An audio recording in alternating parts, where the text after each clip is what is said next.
Tout a été bombardé. Ça a été un très grand massacre ici, dans la Ghouta.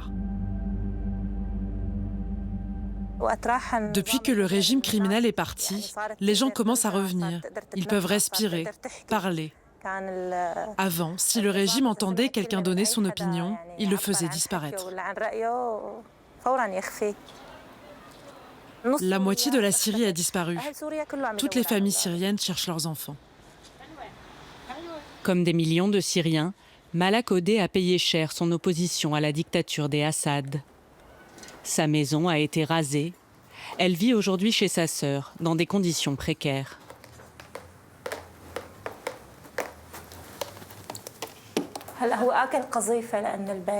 La maison a été touchée par un missile et le plafond est fendu.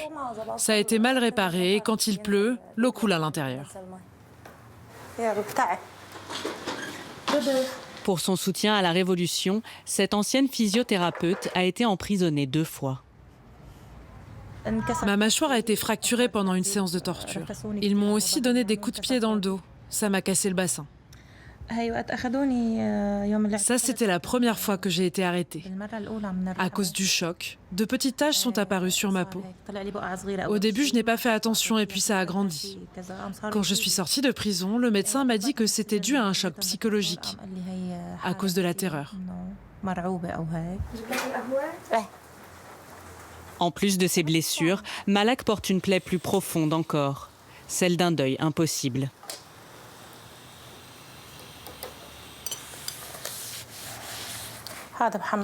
Voici Mohamed et voici Maher. Mohamed avait 19 ans et il avait déserté l'armée. Maher avait 15 ans. À l'école, ses amis savaient que son frère était déserteur. Le surveillant avait menacé de le dénoncer. Je ne l'ai pas pris au sérieux, mais en fait, il ne plaisantait pas. Maher a été arrêté à l'école. Ils étaient nombreux. C'étaient des hommes du régime. Ils l'ont frappé devant ses amis avant de l'emmener. Depuis ce jour, je n'ai plus aucune nouvelle.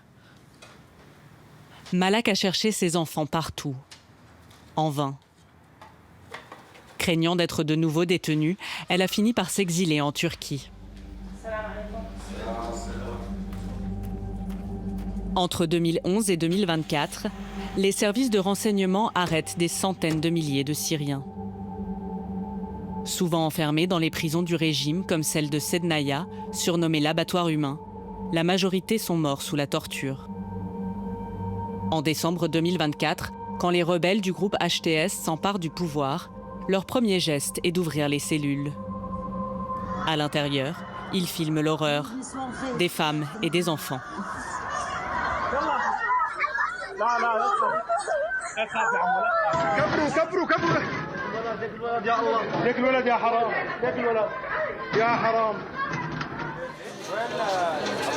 Dans un pays libéré de 50 ans de dictature, les visages des victimes sortent de l'oubli.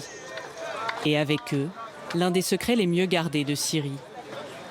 Pendant des années, les services ont fait disparaître méthodiquement des milliers d'enfants d'opposants. Parmi eux, des centaines ont été arrachés à leurs parents en prison, puis placés dans des orphelinats sous de faux noms. Un crime orchestré par Asma El Assad, la première dame.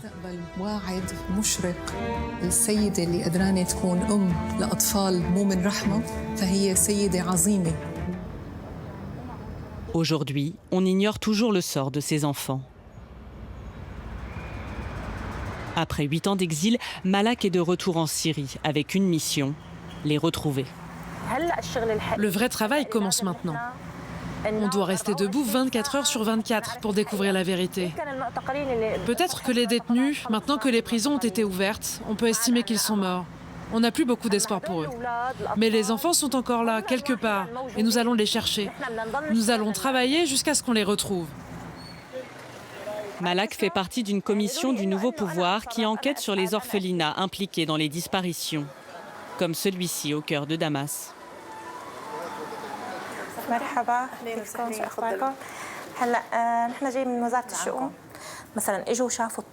La directrice, Bara El Ayoubi, accueillait souvent Asma El Assad ici. Interrogée par la justice l'été dernier, elle a pu garder son poste, mais n'a pas encore livré tous ses secrets. Face à notre caméra, elle rejoue par habitude les anciens rituels des visites officielles.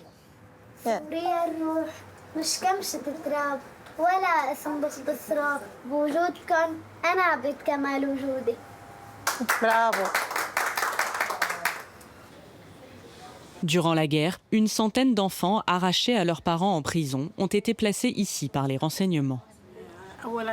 Les enfants arrivaient traumatisés. Ils pensaient qu'ils avaient été transférés dans une autre prison. Ils savaient très bien ce qu'avaient fait leurs parents et pourquoi ils étaient détenus. Nous, on leur disait « Sois gentil, prie pour eux et si Dieu le veut, il te rendra ta mère et ton père. » Comme je le dis toujours, nous avons élevé les enfants des révolutionnaires et nous en sommes fiers. L'ancienne complice du régime a retourné sa veste. Aux nouvelles autorités, elle assure avoir agi dans l'intérêt des enfants et surtout, les avoir tous rendus à leurs parents le jour de la chute d'Assad. Ma conscience est tranquille. Un enfant sous ma protection était mieux qu'avec sa mère qui se faisait tabasser en prison, non ? Concernant les enfants remis à leur famille le jour de la libération, vous avez leur dossier? Oui.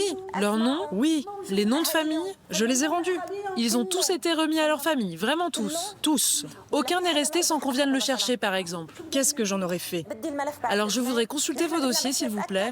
On veut simplement s'assurer de tout ça et rassurer les familles qui demandent « Mais où sont nos enfants ?»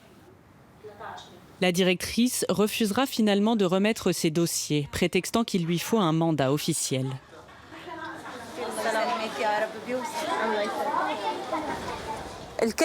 Tout le monde dit on était obligé d'obéir au régime. Mais en même temps, beaucoup ont œuvré contre le pouvoir et ont pu accomplir des choses. Je sens qu'il y a des non-dits, mais je ne sais pas quoi. Quelque chose reste caché. À ce jour, Malak n'a toujours pas récupéré les dossiers des enfants soi-disant rendus à leur famille. Depuis un an, les langues se délient. Ceux que la dictature aurait voulu abattre refont surface. Comme ici, dans la Routa, dans les entrailles de cet hôpital clandestin surnommé la Cave. Pour éviter les bombardements, le docteur Mohamed Khatib a dû déplacer son bloc opératoire sous terre en 2012. L'entrée du tunnel est en pente. Ça descend jusqu'à 8 à 10 mètres de profondeur. Regardez, il reste des boîtes de lait. Il y avait plein d'enfants ici. Dans cette zone assiégée par le régime pendant 6 ans, le docteur soigne le plus de patients possible avec les moyens du bord. Ça, c'était des brancards pour transporter les blessés. On les prenait comme ça, en mettant un bout de tissu au milieu. On allongeait le blessé ici et on le transportait. On ressentait de la douleur, de la faiblesse et du désespoir, mais on voulait résister. Nous avons résisté avec tous les moyens possibles. Le docteur Khatib a été jusqu'à fournir des échantillons aux Nations Unies pour prouver l'utilisation d'armes chimiques par les Assad. J'étais numéro 1 sur toutes les listes de personnes recherchées par les services de sécurité. Le pouvoir n'a pas réussi à m'arrêter, alors ils s'en sont pris à ma famille. En 2018, la Routa tombe aux mains du régime et Mohamed Khatib est contraint de se réfugier dans le nord de la Syrie, en zone rebelle. Sa femme Rouba et leurs 5 enfants devaient le rejoindre pour quitter le pays. Mais alors qu'ils refont leurs papiers d'identité, ils sont arrêtés. Ils nous ont emmenés au service de renseignement de l'armée de l'air.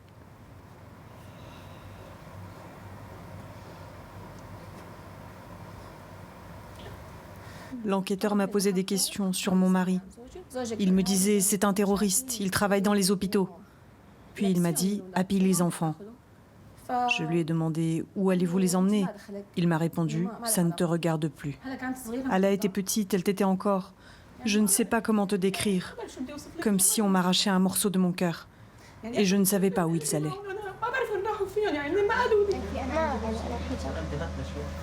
J'ai commencé à imaginer les pires scénarios dans ma tête. Où ont-ils emmené les enfants? Ma famille a fait le tour des orphelinats, mais ils n'ont pas trouvé d'informations. Rim et sa sœur jumelle Rama avaient 9 ans. Aya, 3 ans. Et Hala, seulement 6 mois.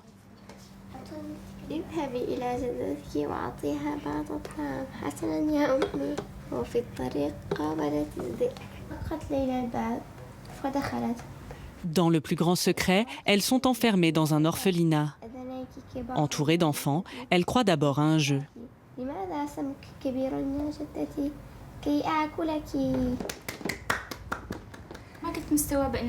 Au début, je n'ai pas compris où on était. Comme on venait de sortir de prison, je pensais qu'on nous avait amenés quelque part de beau. Mais maintenant, j'ai compris que ce n'était pas beau du tout et qu'on nous a séparés de nos parents. Désormais retranché derrière son écran, Abdelazim, l'aîné, se souvient d'un mur de silence, doublé d'une routine léthargique. On se levait à 8 heures pour prendre le petit déjeuner. Ensuite, à midi, on jouait, puis il y avait le déjeuner, la sieste, ensuite le dîner et on dormait de nouveau. On ne savait rien. J'ai demandé une fois au garde. Il m'a dit que c'était interdit de poser des questions. Dans leur malheur, les khatibs sont des miraculés.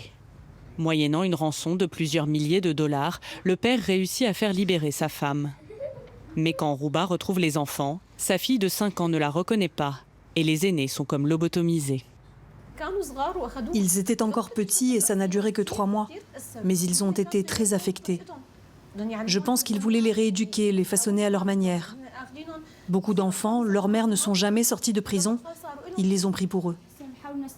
Ils ont essayé de nous faire oublier qu'on avait été en prison, oublier notre mère. Je ne sais pas pourquoi, mais ça ne m'est jamais venu à l'esprit de demander « Où est maman ? Où est papa ?» 7 ans plus tard, Rim et ses sœurs n'arrivent toujours pas à expliquer pourquoi elles ont été aussi dociles. Pour comprendre, il faut se pencher sur les méthodes de l'orphelinat. Les khatibs étaient séquestrés par SOS Village d'enfants, une organisation internationale basée en Autriche qui dispose d'un budget annuel de plus d'1 milliard d'euros et est déjà accusée d'abus dans plusieurs pays. En Syrie, l'ONG reconnaît avoir reçu 139 enfants des services de sécurité. Ils étaient hébergés à l'écart des vrais orphelins dans le centre de Saboura, en banlieue de Damas. SOS refuse nos demandes d'interview, mais une ancienne employée veut témoigner. Pendant la guerre, Rania rédigeait les comptes rendus des réunions de direction. Si j'avais parlé, j'aurais payé le prix fort et ma famille aussi. Mais je me suis toujours dit qu'un jour, je dirais tout, je les exposerai, car ces enfants sont des victimes. Aujourd'hui, elle veut sans doute blanchir son image et dévoile des maltraitances. Tous les enfants de ce centre prenaient des médicaments. Tous, sans exception. C'était des traitements psychiatriques et des calmants. Ça les faisait dormir et à force, ils oubliaient tout. Abrutis de médicaments, certains enfants grandissaient aussi sous de fausses identités. Je ne vais pas y aller par 4 chemins, c'était des enfants de terroristes. Le pouvoir a changé leur nom pour effacer leur passé et les enrôler. J'ai tout vu, mais je n'ai rien fait car je ne pouvais pas. On parle quand même de Samar Daboul. Elle était à la tête de SOS en Syrie à partir de 2013. Elle était aussi amie avec Asma El-Assad. C'est la fille d'Abou Salim Daboul, le directeur de cabinet de la présidence. Donc il ne fallait pas se frotter à cette famille. Alerté sur de graves dysfonctionnements, le siège de l'organisation à Vienne lance une enquête interne en 2017. Mais l'investigation tourne court. Ils ont posé des questions sur ce qui se passait et plusieurs employés ont parlé. Le rapport aurait dû rester confidentiel et partir directement en Autriche. Mais au lieu de ça, il est arrivé tel quel chez Samar Daboul, qu'il a corrigé avant de l'envoyer à Vienne. Et ceux qui ont témoigné ont été mis sur liste rouge et virés. À la chute du régime, Samar Daboul s'enfuit à l'étranger. L'ONG affirme ne plus avoir accepté d'enfants des services de renseignement à partir de 2018. Mais sur les 139 initialement placés, 80 sont toujours introuvables. Rescapés de cet enfer, les khatibs se sont réfugiés en Turquie après leur retrouvailles. De retour en Syrie depuis quelques mois, ils comptent porter plainte contre SOS pour disparition forcée et enlèvement. En attendant, Rim et Rama tentent de reprendre une vie normale.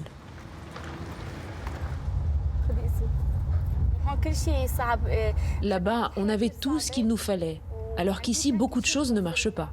C'est difficile de vivre ici, mais on va s'habituer. Le docteur aimerait que sa famille retrouve le plus vite possible sa place dans la société syrienne, notamment sur les bancs de l'école. Ce collège-lycée, fermé pendant 8 ans à cause des combats, accueille aujourd'hui 1300 jeunes filles.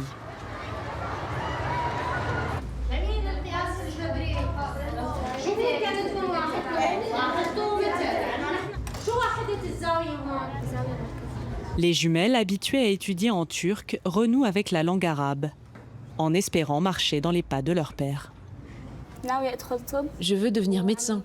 Je travaille dur et je donne tout ce que j'ai pour obtenir de bonnes notes au bac et être prise en médecine. Ici, les élèves ont toutes grandi avec la guerre. Rim et Rama commencent à tisser des amitiés et à se confier.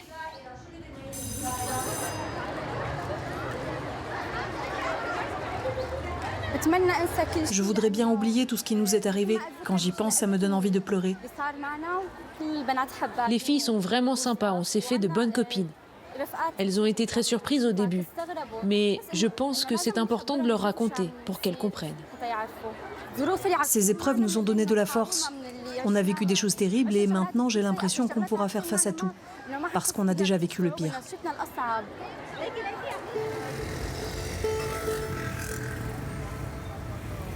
À 16 ans, ces adolescentes devront trouver leur chemin dans un pays exsangue où tout est à reconstruire en même temps.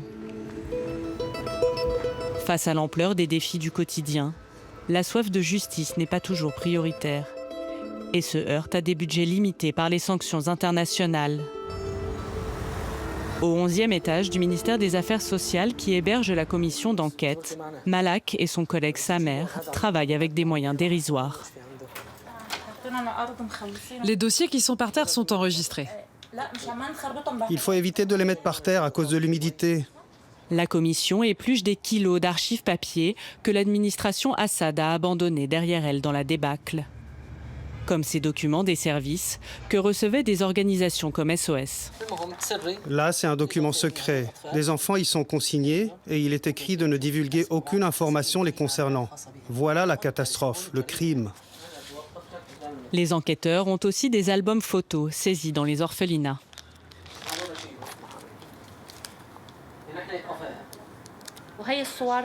Là, on essaie de comparer ces photos avec celles que les familles nous envoient pour voir si on peut faire des recoupements.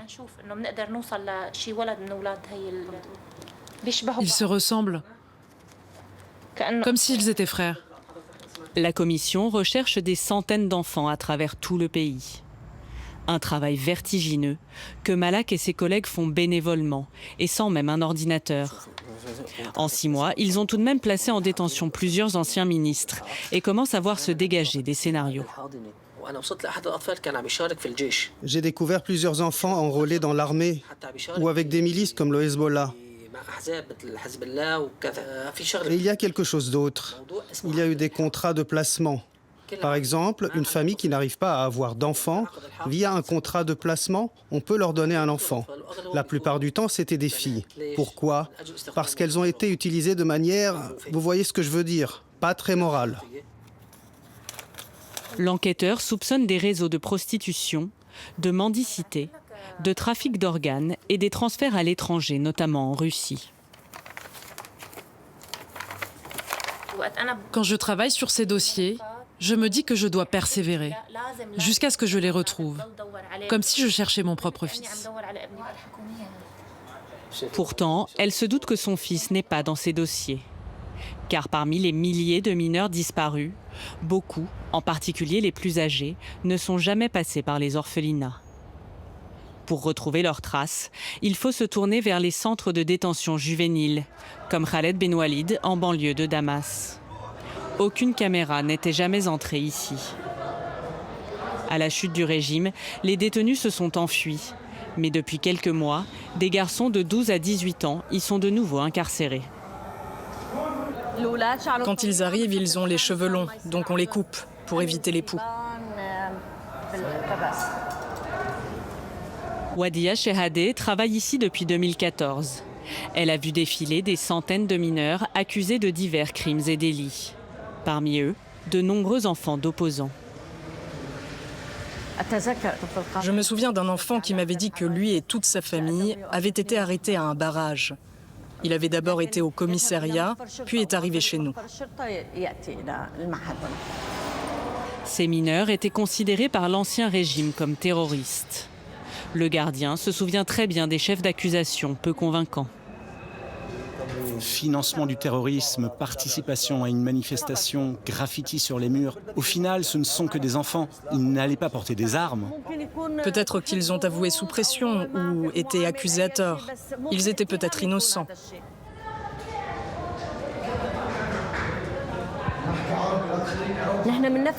Nous n'avons fait qu'obéir aux décisions du juge. Quand le verdict était de les libérer, on les a libérés. Quand ils étaient condamnés à la détention juvénile, une fois devenus majeurs, on les transférait vers les prisons pour adultes à Damas. Des transferts aux conséquences funestes. Peu sont sortis vivants du système concentrationnaire syrien. Avec le temps, beaucoup de familles ont compris que leurs enfants ne reviendraient pas et se tournent vers les fosses communes. On en découvre chaque semaine en Syrie. Comme ici, où un incendie a dégagé cette zone marécageuse. Et les bergers sont tombés sur un charnier. Des secouristes ont mené de premières fouilles. Mais faute de moyens en médecine légale, ils ont laissé le lieu tel quel. Il y en a là, jusqu'à la route. Et là aussi. Partout, dans la terre, sous nos pieds, il y a des corps. Environ 175 corps sont ensevelis ici, y compris des femmes et des enfants. Je cherche s'il y a une pièce d'identité ou une photo.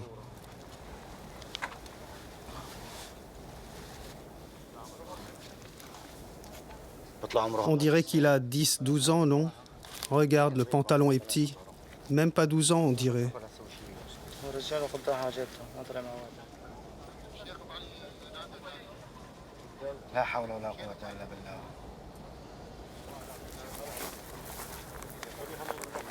Livrés à eux-mêmes, ces habitants du coin pensent bien faire en cherchant leurs proches. Sans réaliser qu'en touchant les dépouilles, ils détruisent les traces d'ADN indispensables à l'identification des corps.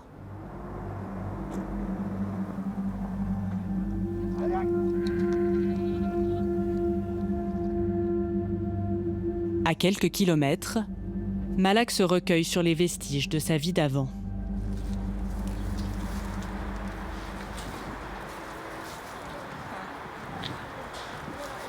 Malgré toute cette guerre, le jasmin donne encore des fleurs.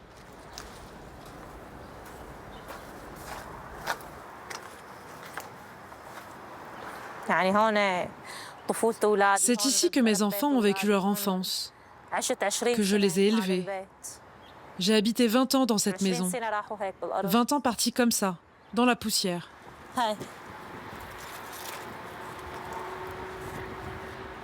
Ce carrelage vient de mon salon.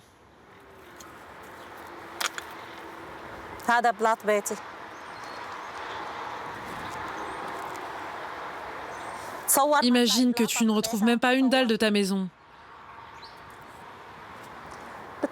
J'espère que dans les jours à venir, avec le travail qu'on fait, on pourra découvrir le sort de mes enfants et de tous ceux qui ont disparu. Même si je ne les retrouve pas vivants, si c'est seulement leur reste, je l'accepterai. Je suis en paix avec cette réalité, parce que tout a un prix. Si je n'avais pas perdu mes enfants, s'il n'y avait pas eu tous ces martyrs, si nous n'avions pas été déplacés, nous n'en serions pas arrivés là aujourd'hui. Dans cette quête pour retrouver ces milliers d'enfants, Malak, les Khatib et toute la Syrie s'engagent sur un chemin de guérison et espèrent que la justice leur apportera les réponses essentielles pour construire l'avenir.